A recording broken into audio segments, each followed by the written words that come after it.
Hey friends, today we're going to be making fake 3D type.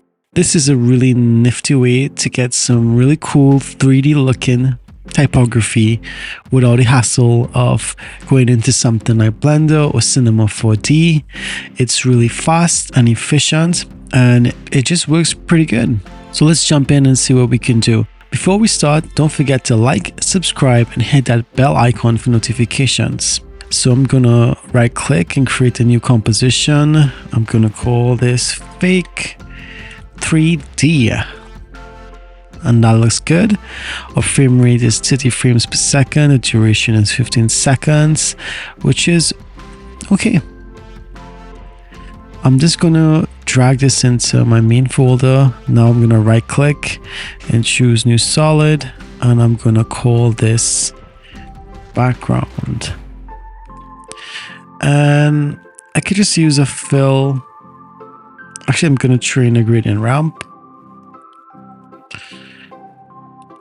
Just keep it super simple. Choose a mid-gray color here. Just a variation.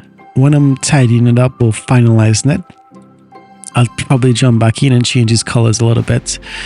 So let me throw in some type and let's just start making some fake 3D. So I'm going to make this 200 and just make it big and bold. I'm gonna turn my title action safe on so I can drag this guy right to the center of the screen. I want to use a chunky font. I'm really liking Karu these days, so I'm gonna use bold. I'll probably even try to choose the black version of this and I'll just put it right there. So I'll jump back into effects and presets and I'll look for, actually it's right here, I'll throw a gradient ramp and I want to pull these handles right here and let's make this a purplish color. So I'm gonna choose it really saturated purple here, and for the highlight, for the top, sorry, I'm gonna choose a more muted type of purple, and we have the base for our type. So the trick in doing a fake 3D type is just utilizing your drop shadows. So I'm gonna call this base. I'm gonna duplicate this and call this extrude. This is when the magic happens. So I'm going to take this off for a second and I'm going to find the drop shadow effect. For effects, you could even go here and pull up your effect too as well. Either way works really well. I just like the panel because I could just search and pull it up. But I know a lot of people use this application by effect menu here to pull in some effects. I'm going to hide the base. And I'm gonna, yeah, this is off. So I'm only one, I'll leave it to this settings right here. I'm gonna choose 2 for this. And then I'm gonna duplicate this by hitting Command D. I'm gonna make this 4 and Command D again. And I'm gonna make this 6. And I'm betting you're seeing what's happening here. So this is basically what we wanna do to get our effect. And like we can do this as much times as we need to get the effects going. And I think this is fine for what we need to do right here. So I'm going to bring our gradient ramp to the bottom. I'm going to put this on and I'm going to sample this color for the top. And I'm going to, all right, so for the base, I'm going to make it a little darker. I'm going to shift the hue to as well to something a little more probably purplish blue. And I'm hit OK on this. And now I'm going to turn back on our base. And this is what our fake 3D type looks like. So I could start cleaning up this a little bit more. For example, I feel as though it's going too dark on the bottom here. So I'll just brighten it up. Right. So what else can we do to make this look more fun and good? Let's put some highlights on here. highlights, and I'm just going to solo this. I'm going to turn off this black color here too as well by clicking transparency grid and toggle that on. And I'm going to throw in a matte choker on this guy, and I'm going to crank up our softness and gray level softness a little bit, and let's choke him up some more. Choke him up. I want to choke the effect up, or just crank it up a little bit more. And all right, let's see how it looks on this guy. So I want to choose something like screen or lighten or something of that nature, and it's starting to look good. Basically, when I'm doing this step, I just usually play with the settings until I get something I like. I'll probably fast forward this bit and we'll see how it looks at the end. Yep, and that looks pretty good. So I could turn this effect down too as well. I just hit T, bring it down. And what could look really nice too as well is a bevel on the edges of this type.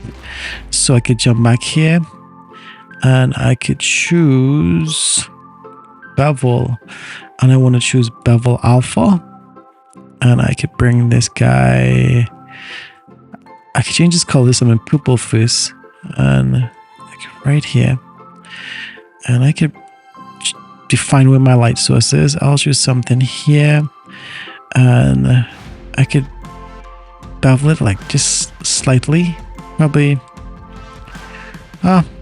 Tree looks fine. Let's put the light intensity.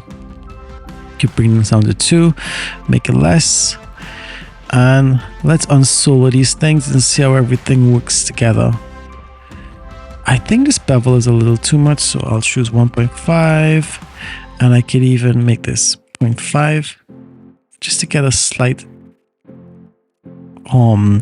edge, like bevel highlight on it, and that looks good.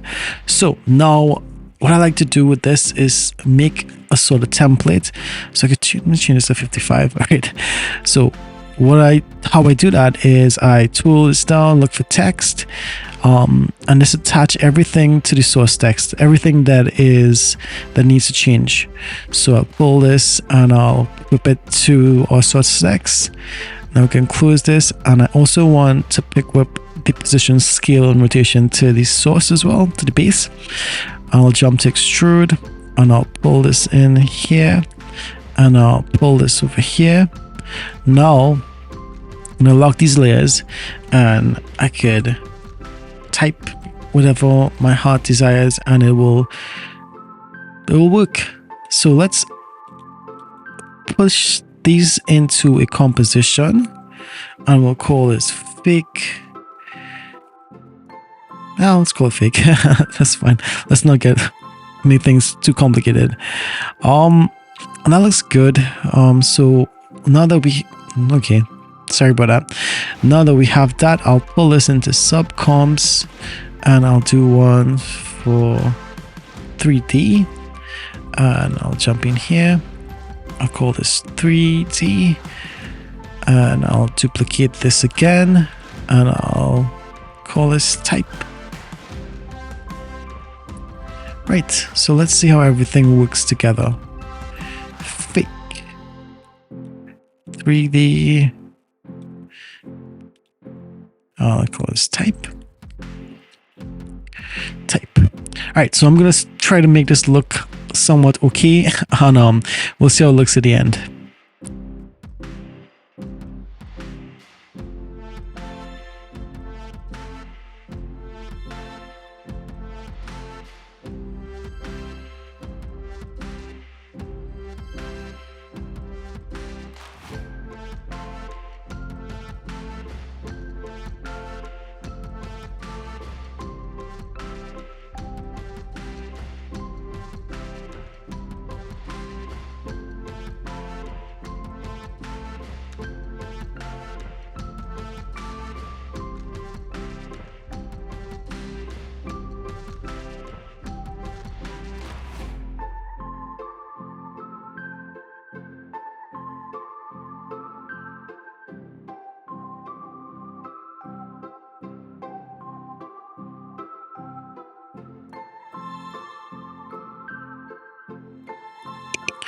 And there we have it, friends. Fake 3D type in Adobe After Effects. Please don't forget to like, subscribe, and hit that bell icon for notifications. And please have a good rest of your day. Bye.